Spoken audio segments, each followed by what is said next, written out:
കോഴിക്കോട് ഇരട്ടക്കൊലപാതകം നടത്തിയെന്ന വയോധികന്റെ കുറ്റസമ്മതത്തിൽ കൊല്ലപ്പെട്ടയാളെ തിരിച്ചറിഞ്ഞു. കൂടരഞ്ഞിയിൽ കൊല്ലപ്പെട്ടത് ഇരിട്ടി വെള്ളിവാനം സ്വദേശി മോഹനനാണ്. 1986 ഡിസംബറിലായിരുന്നു കൊലപാതകം. വർഷ ഗിരീഷ വാർത്തയുടെ വിവരങ്ങൾ ചേരുന്നു. വർഷ, അസാധാരണമായ വെളിപ്പെടുത്തലാണ്, അസാധാരണമായ കണ്ടെത്തലാണ്.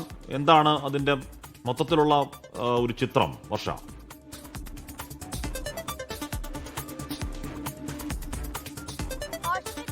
മാസങ്ങൾക്ക് മുമ്പ് ഈ ഒരു ആരോപണവുമായി വരുമ്പോൾ അത് എല്ലാവരും വളരെ അവിശ്വസനീയമായിരുന്നു കണ്ടിരുന്നത്. എന്നാൽ അതിലാണിപ്പോൾ നിർണായകമായ വഴിത്തിരിവുണ്ടായിരിക്കുന്നത്. അദ്ദേഹം അന്ന് പറഞ്ഞ കാര്യം താൻ രണ്ട് കൊലപാതകങ്ങൾ നടത്തിയെന്നുള്ള കാര്യമായിരുന്നു. അന്ന് പോലീസ് ഉൾപ്പെടെ അത് വലിയ രീതിയിൽ കാര്യമാക്കി എടുത്തില്ല. പിന്നീടാണ് പല കാരണങ്ങൾ കൊണ്ട് അന്വേഷണം മുന്നോട്ട് പോയത്.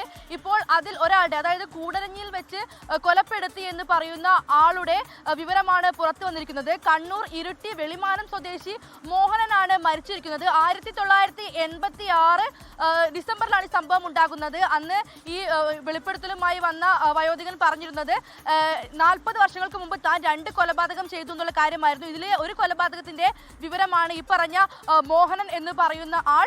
ഈ ഇരയ്ക്കെതിരെ, അതായത് ഇരയെ ലൈംഗികമായി ഉപദ്രവിക്കാൻ ശ്രമിച്ചപ്പോൾ താൻ വെള്ളത്തിലേക്ക് ചവിട്ടി താഴ്ത്തുകയായിരുന്നു എന്നുള്ളതാണ് പോലീസിനോട് പറഞ്ഞിരുന്നത്. അക്കാര്യം തന്നെയാണ് ഇവിടെ തെളിയുന്നതും. ഈ കണ്ണൂർ സ്വദേശിയായിട്ടുള്ള ആൾ അന്ന് 22-ാം വയസ്സിൽ ജോലി ആവശ്യങ്ങൾക്ക് വേണ്ടിയാണ് കോഴിക്കോടേക്ക് എത്തിയത്. തുടർന്നാണ് ഈ സംഭവം ഉണ്ടാകുന്നതും. പ്രധാനമായും പോലീസിനെ കേസ് തെളിയിക്കാൻ സഹായിച്ചത് ഈ മലബാറിലെ ഈ വയോധികന്റെ വെളിപ്പെടുത്തലുമായി ബന്ധപ്പെട്ട് മലബാറിൽ കാണാതായ ആളുകളുടെ, അല്ലെങ്കിൽ മരണപ്പെട്ട ആളുകളുടെ എല്ലാം ലിസ്റ്റ് എടുക്കുകയായിരുന്നു പോലീസ്.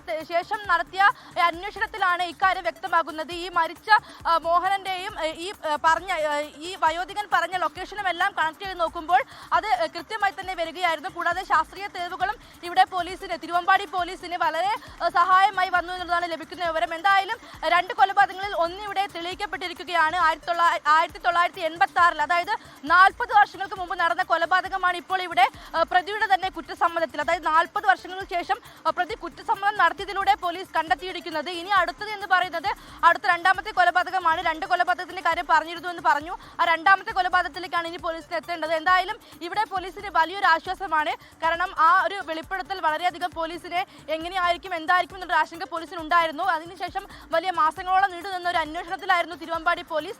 ആ അന്വേഷണത്തിനാണ് ഇന്ന് ഉത്തരം കിട്ടിയിരിക്കുന്നത്. 4 പതിറ്റാണ്ടിന് ശേഷം ഈ ഇരട്ട കൊലപാതകങ്ങൾ നടത്തിയെന്ന് പറയുന്നു. അതിൽ ഒന്നിന്റേത് ചുരുളഴിഞ്ഞു. അപ്പോ ഏത് രീതിയിലായിരുന്നു ഇതിലേക്ക് എത്തിയത്? ഇനി അടുത്ത കൊലപാതകം ആരെയാണ് കൊന്നത്, ഏത് രീതിയിലായിരുന്നു, അതിനെക്കുറിച്ചൊക്കെയുള്ള അന്വേഷണം എങ്ങനെയായിരിക്കും?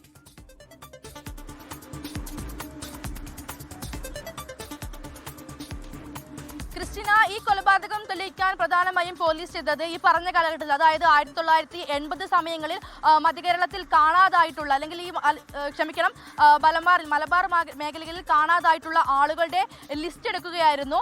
അങ്ങനെ ലിസ്റ്റ് എടുത്തതിൽ നിന്നും നോക്കി ലൊക്കേഷൻ, അതായത് ഈ മോഹനനെ കാണാതായ ലൊക്കേഷൻ എന്ന് പറയുന്നതും ഈ മുഹമ്മദിൽ കൊലപാതകം നടത്തിയെന്ന് പറയുന്ന ലൊക്കേഷനും തമ്മിലുള്ള ചേർച്ചയാണ്. അങ്ങനെയാണ് പോലീസിനെ ഈ ആൾ തന്നെ ആയിരിക്കും എന്നുള്ളതിലേക്ക് എത്തിയത്. അതോടൊപ്പം തന്നെ ഒരുപാട് നാളായി കാണാതായ ഈ ആൾക്ക് വേണ്ടി കുടുംബം കാത്തിരിക്കുകയായിരുന്നു. കുടുംബത്തിൽ നിന്നും പോലീസ് അന്വേഷിച്ചു. അപ്പോഴാണ് 22-ാം വയസ്സിൽ പാറ പൊട്ടിക്കുന്ന ജോലിക്കായാണ് ഈ മോഹനൻ കോഴിക്കോടേക്ക് എത്തിയത്. കോഴിക്കോട് കൂടരഞ്ഞിൽ വെച്ച് കാണാതാവുകയായിരുന്നു.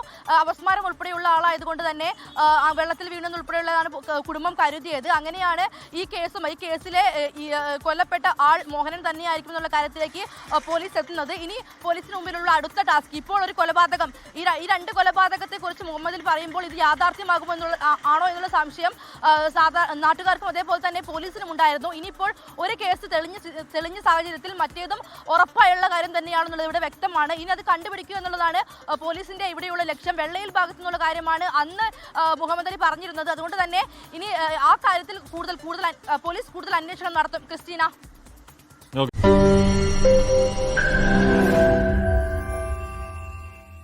ലോകത്തെവിടെയായാലും ഏത് സമയത്തും 24 വാർത്തകളും ഓഗ്മെന്റഡ് റിയാലിറ്റി പാക്കേജുകളും എക്സ്പ്ലെയിനറുകളും വിശദമായി കാണാൻ ഞങ്ങളുടെ യൂട്യൂബ് ചാനൽ നിങ്ങൾക്ക് സബ്സ്ക്രൈബ് ചെയ്യാം.